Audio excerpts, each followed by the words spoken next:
Hello दोस्तों, आप लोगों का स्वागत है।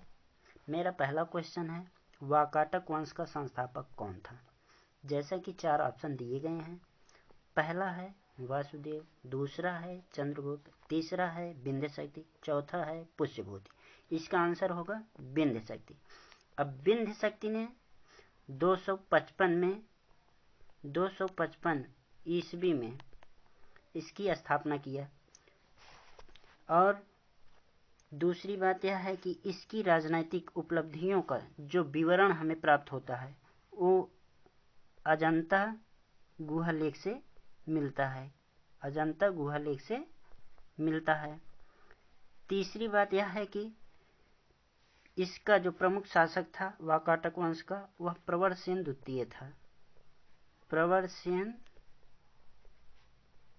द्वितीय था। इसने इसकी जो राजधानी थी, प्राचीन राजधानी नंदीवर्धन थी, जिसको इसने चेंज करके प्रवरपुर रखा। अब हम दूसरे क्वेश्चन पे अपने आते हैं। दूसरा क्वेश्चन है, हुड़ वंश का संस्थापक कौन था। जैसा कि 4 ऑप्शन फिर दिए गए हैं। पहला है तोरमाड़, दूसरा है चंद्रगुप्त, तीसरा है विंध्यशक्ति, चौथा है पुष्यभूति। अब इसका आंसर क्या होगा, तोरमाड़। अब हम हुड़ वंश के बारे में जानेंगे। हुड़ वंश का जो हमें जानकारी मिलती है, इसके भीतरी स्तंभ लेख के अनुसार प्रथम हुड़ आक्रमण स्कंद गुप्त के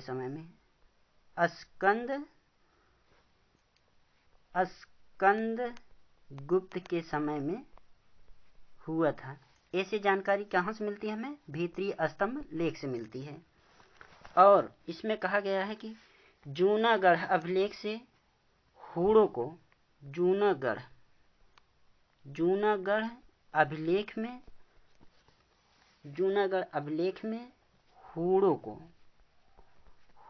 को म्लेच्छ कहा गया है। क्या कहा गया है, म्लेच्छ कहा गया है। हुड़ फारस से खेतान तक फैला हुआ था। यह अफगानिस्तान में लगता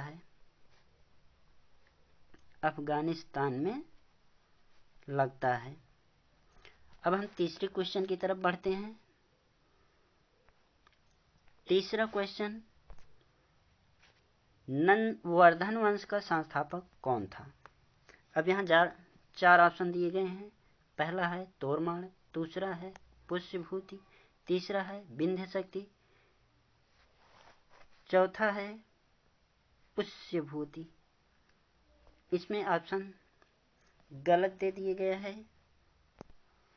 इसमें ऑप्शन 2 बार दे दिए गए हैं। इसे हम चंद्रगुप्त मान लेते हैं, ठीक है। तो इसका आंसर क्या होगा, वर्धन वंश का संस्थापक जो है पुष्यभूति है। पुष्यभूति,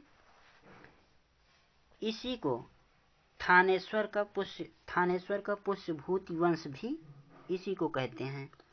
इसका हमें जो जानकारी मिलती है, गुप्त साम्राज्य के पतन के पश्चात उत्तर भारत के राजवंशों में थानेश्वर शक्तिशाली सिद्ध हुआ और इस वंश को वैश्य जाति से संबंधित माना जाता है।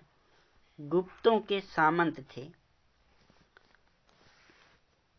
नरवर्धन, आदित्यवर्धन तथा प्रभाकर वर्धन। इसके प्रमुख शासक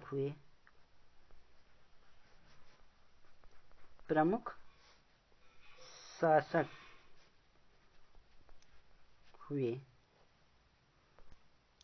इस वंश की राजधानी थानेश्वर या कन्नौज थी। इसी के साथ राधे राधे, जय श्री राम।